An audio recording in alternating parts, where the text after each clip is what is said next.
Hey everybody, Rockfarmer here. Welcome back to the Oldtimers server. As you can see behind me from the last episode, I complained about, well, I didn't complain, but I figured I'm gonna need a lot of coal. And for this build here, and somebody came around and dropped off a chest here with a bunch of coal blocks for me. Altogether, I have a big cube of about 24 full stacks of coal blocks. So I'm gonna start this episode out by doing a little time lapse and see how much coal I get. Alright, well that was quite a dig. I have the spoils of war in my chest here, and it turns out to be about 5.5 stacks of coal blocks, which is good. It's actually not as much as I thought it would be, but once you do the math, this is probably a lot of coal. This will keep me going for quite a while, I bet. So now I have some decisions to make on how I want to shape this out. See, I have this little outcrop of terrain here, and I probably gonna put a tower there. I'm gonna put a lower level here, some sort of connection down there. I have a lot of plans, but I don't really know how it's gonna turn out until I start setting down the blocks. I have a feeling that this episode here is going to be a lot of time lapse, just because I want to keep building. I'm kind of inspired to do it. So during the next clip I'm going to show you is where I go and help Dave build his zombie spawner or purifier for his villages. Situation came up. I was recording the whole segment. It's about an hour and a half, and at the end of the segment I went AFK and just stood here, and when I came back there was this awkward situation where Dave and Jen said, "Oh wait, you were recording that?" So I just want to let you know, guys, I'm not gonna even listen to this. I'm not gonna do anything because I don't think that's polite to eavesdrop. But I'm gonna go back to editing this whole thing here and see if I can boil down this hour to, I don't know, 2 minutes, 3 minutes. But I wanted to let you know. Yeah, it's like playing video games. Hey guys. Hey there. What's up, Dave? Rock, Yes. are you busy? That depends on what busy entails. Does it mean I have to come and do something? If you're up to it. Hey, sure. What's up? Do you know your zombie spawner in your recent video? Yeah. I found a zombie spawner and I'm trying to copy that, but you don't show everything. Is there any chance you can help me? Sure. I mean, I have the whole kind of cage set up. I just don't know what to do with the water. Okay. Yeah, water is always a little... Sure, I can come and take a look. Let me clean up my inventory here. Thank you. Yeah, well, if you want to copy exactly what I did... Let's see. If you take a water stream here, it will... Yeah, it reaches the end perfectly. So what you need is... You kind of need them to fall in here. Into a... Oh, it's a hole underneath here. Shouldn't need to lift them very far.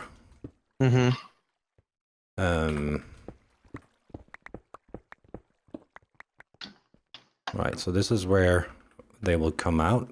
The lava down there is just for killing the babies. Yeah. Nice. To begin with, that's the first thing we need to do, just to sort them out. Baby killers. And even if there are baby villages, you know, we Do I can't put them really... in here? The lava buckets? Yeah. Yeah, you can. Would they escape that? No, they can't, can they? No, I'll...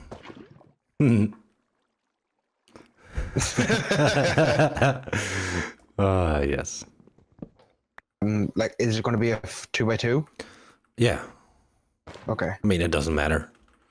But that's fine. That'll be good. And then when we put in the water, hopefully nothing will... Obsidianize. Like that. That's good. So now eventually we can just throw in source blocks all over the place here, and it should all be good. Yeah. And we need a switch so it goes back and forth, you know. What way can we do that? Hey!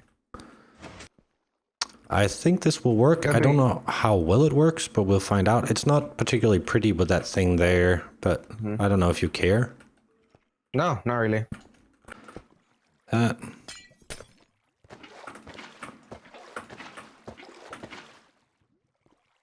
Nice. Yep. Yeah. And this is where the other design was slightly better because it would push them around the corner from there. Yeah, you're gonna need to let another villager through and push him. And if 2 villagers drop down, or if 2 zombies drop down, it doesn't matter. But he's gonna push him and he's gonna follow. Oh, that actually works out nicely. Nice. And then just take a water And then bucket. the water.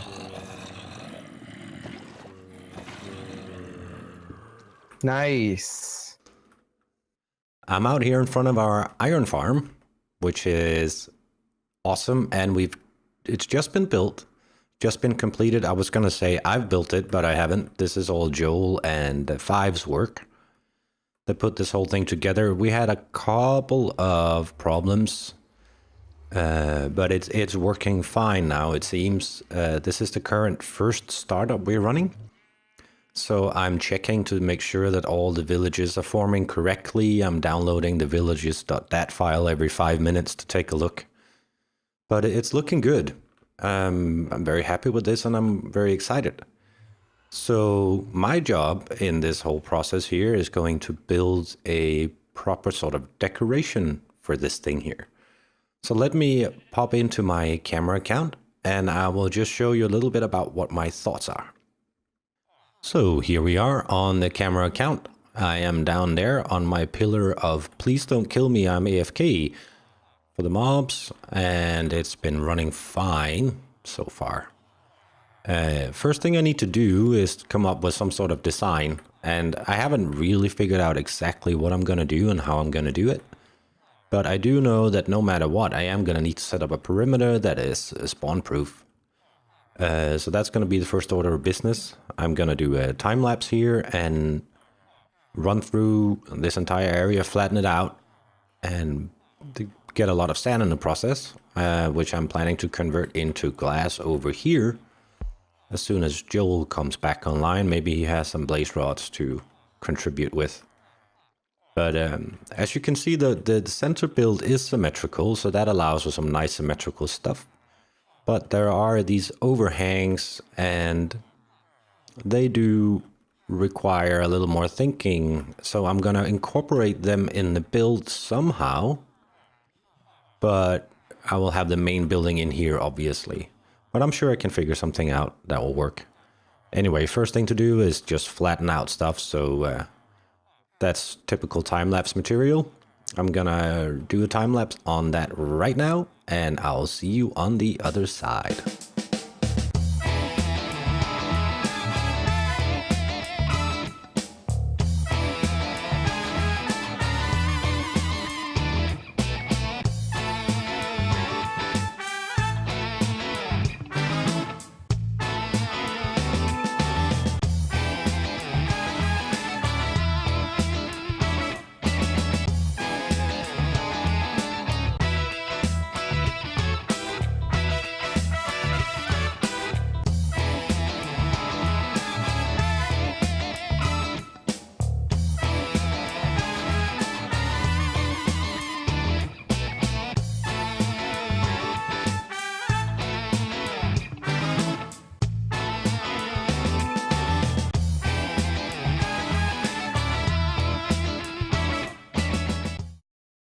So we're back, and this thing is just cranking out iron like crazy.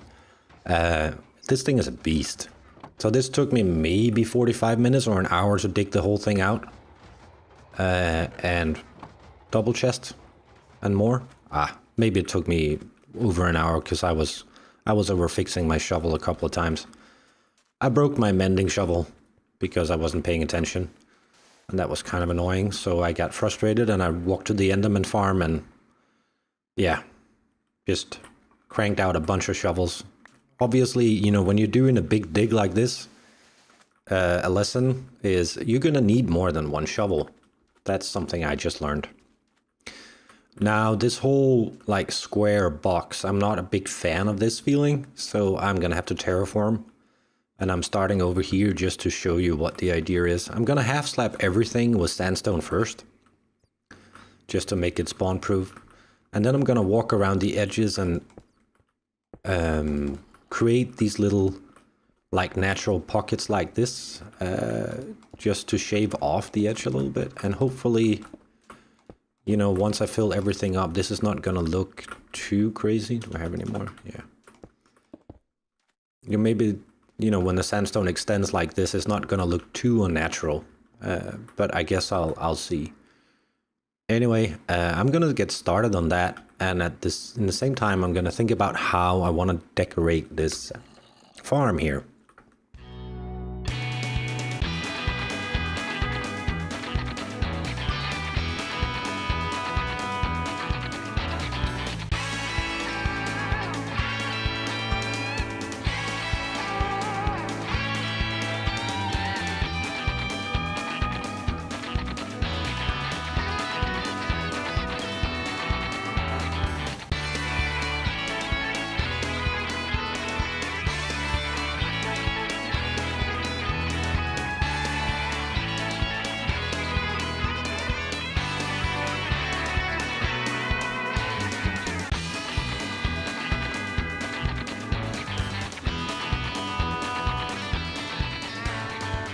I'm bringing him back here at nighttime right now, because apart from all the mobs that are spawning, I'm incredibly happy with how this looks over there.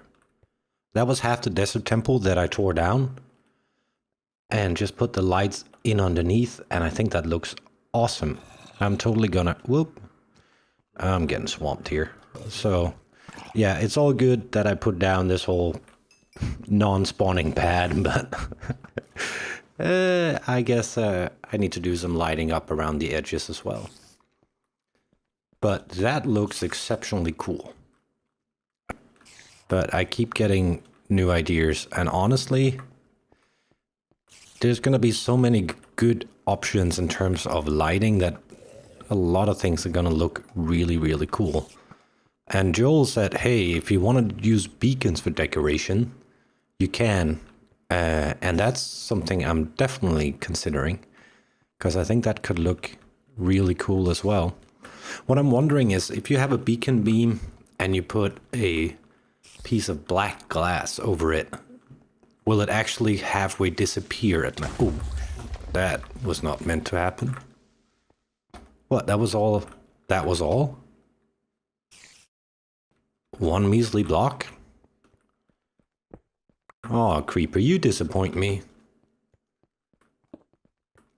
Because if a beacon beam actually turns black enough that you can't really see it above, you know, imagine if you create the illusion that these side pots here are held up by these beam of light. I'm gonna try that. I'm gonna try that right now. All right, let's see how this is gonna look.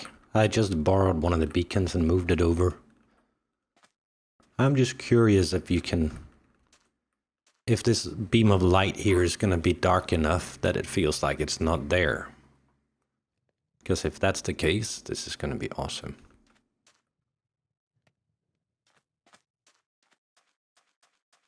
Now I wish I had peaceful mode or something. I would say with the shader pack, it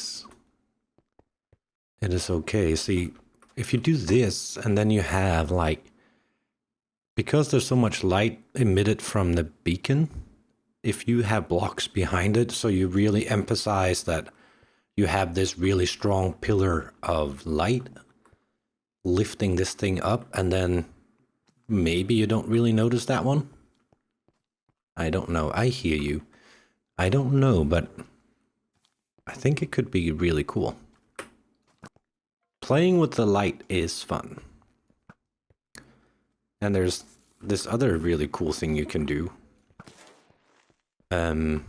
I guess a lot of you know this already.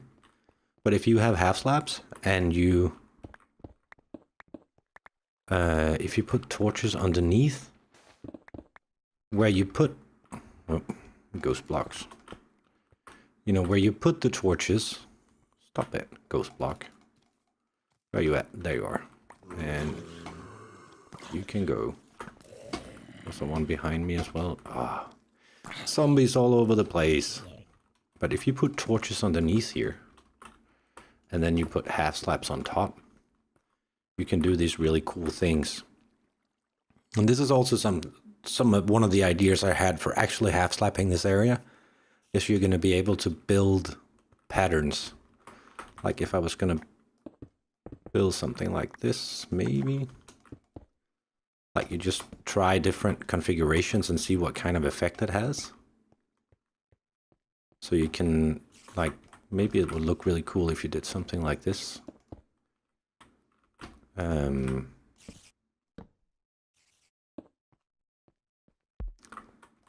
then you take away these two. There's another thing to consider. Wait, what?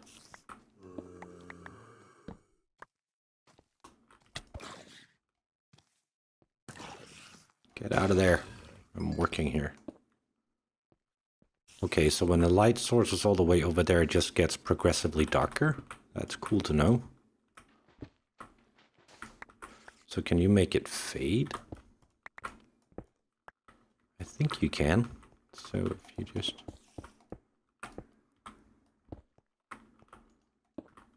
Still there. How far does it have to go? Oops. Still not enough.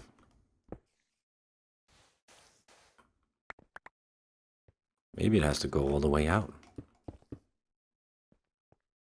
See, if you ever want to make an elytra course and you want landing lights, isn't this cool? Alright everybody, this is about all I have time for this time here. I'm up on top of the iron farm. I just pushed the reset button, which is over here. And I'm gonna have to rewire all of this eventually. I'm sorry it's been so long since my last episode. I've kind of I got into like a creative block with it, and I didn't know what I wanted to do with my base, and I just got frustrated with that, and you know, then the excuse of real life kicks in and all of that. But I'm happy to get this one done. I know it's a little fragmented, but that was the footage I had, and so yeah, because it's recorded over a period of 2 weeks. I'm really happy about how this design is coming along. I think this looks really cool. I like the combination of the sandstone and the red nether brick. I was planning to use prismarine instead first, but that's probably not gonna happen. But for now, I just want to get this episode out so it's done and I can put it behind me, and then I'm really excited to finish this iron farm here. So take care. I will see you next time. Bye bye.